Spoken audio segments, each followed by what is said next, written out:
दोस्तों ये जो बुर्ज खलीफा का सबसे ऊपर का स्टील पाइप है, आपको ये कितना बड़ा लग रहा है? 10 फीट, 20 फीट या फिर 50 फीट? लेकिन दोस्तों ये सिर्फ इतना सा बुर्ज खलीफा का हिस्सा ही 136 मीटर का है और सिर्फ उतने हिस्से का वजन ही 350 टन से भी ज्यादा है। सन 2008 और 9 में दोस्तों दुबई में कोई क्रेन तक नहीं थी जो इतना ऊपर इतने वजनदार पाइप को ले जा सके। अब कैसे इंजीनियर्स इस मोटे पाइप को ऊपर लेकर गए? इसके अलावा इस स्टील पाइप के ऊपर ये कुछ डिवाइस लगा है, ये किस काम आता है? कैसे ये डिवाइस पिछले 13 सालों से दुबई को बचा रहा है? सब कुछ आज हम आपको इस वीडियो में बताएंगे। तो चलिए वीडियो को स्टार्ट करते हैं। सबसे पहले तो आप ये जान लीजिए कि ये ऊपरी हिस्सा आता किस काम है। इस स्टील पाइप का कोई तो काम होगा। दरअसल अगर दोस्तों ये ना होता तो बुर्ज खलीफा टूट भी सकता था। दोस्तों ये जो पाइप है ये 4000 टन स्टील से बना है। इसकी लंबाई 244 मीटर की है।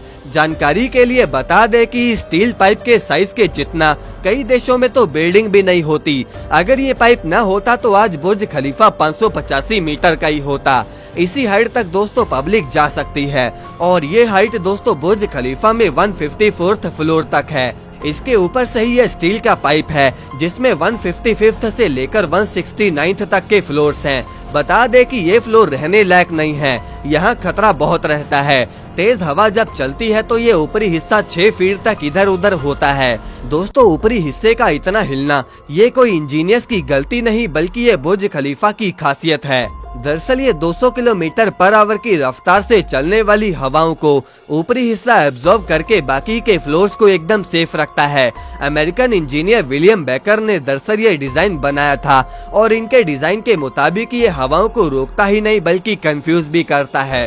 दरअसल बुर्ज खलीफा के जो 154 फ्लोर्स हैं वो बटरस वॉल के सहारे खड़े हैं और बाकी के बचे हुए ऊपर के फ्लोर स्टील के सहारे खड़े हैं। अब अगर ये स्टील ना होती तो ऊपर के माले हिलने पर कंक्रीट में क्रैक्स जरूर आ जाते, बाकी के सारे फ्लोर्स बर्बाद हो जाते और इसीलिए ऊपर से इसे स्टील से बनाया गया है। इसके अलावा आप यकीन नहीं करेंगे कि बुर्ज खलीफा के टॉप पर लगा ये डिवाइस दुबई को पिछले 13 सालों से बचा रहा है। दरअसल इंजीनियरिंग भाषा में इसे लाइटनिंग अरेस्टर कहते हैं। इस डिवाइस में एक छोटा सा सेंसर है जो बालों में मौजूद एक्टिव चार्ज को डिटेक्ट करता है।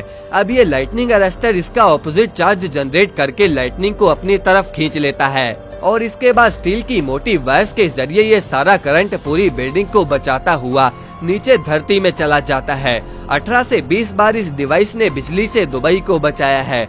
जब भी इस डिवाइस में लाइटनिंग स्ट्राइक होती है तो इसका बैटरी हर बार चेंज करना पड़ता है और चेंज करने के लिए एक वर्कर को ऊपर टॉप पर भेजा जाता है। अब आइए आपको बुर्ज खलीफा के ये टॉप के हिस्से का बताते हैं कि इतना बड़ा और वजनदार हिस्सा ऊपर तक कैसे ले जाया गया। पहले तो काफी समय तक इसका सलूशन ही नहीं मिल रहा था, लेकिन फिर इंजीनियरिंग टीम ने ये डिसाइड किया कि हम इस पाइप को बुर्ज खलीफा के अंदर ही बनाएंगे।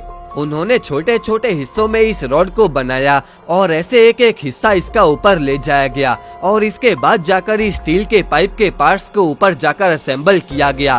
पहले दोस्तों दुबई ने वैसे कई सारे ऐसे प्रोजेक्ट अनाउंस किए थे जो बुर्ज खलीफा से भी ऊंचे रहने वाले थे, लेकिन फिर क्रीक टावर जैसे बड़े प्रोजेक्ट ऐसे के ऐसे ही रह गए। सऊदी में भी जेदा टावर का प्रोजेक्ट ऐसे ही पड़ा है और वो शायद कभी शुरू भी ना हो। कुवैत ने भी सोचा था कि वो बुर्ज मुबारक नाम से बुर्ज खलीफा से भी ऊंची बिल्डिंग बनाएगा, लेकिन उसका काम तो अभी तक शुरू भी नहीं हुआ।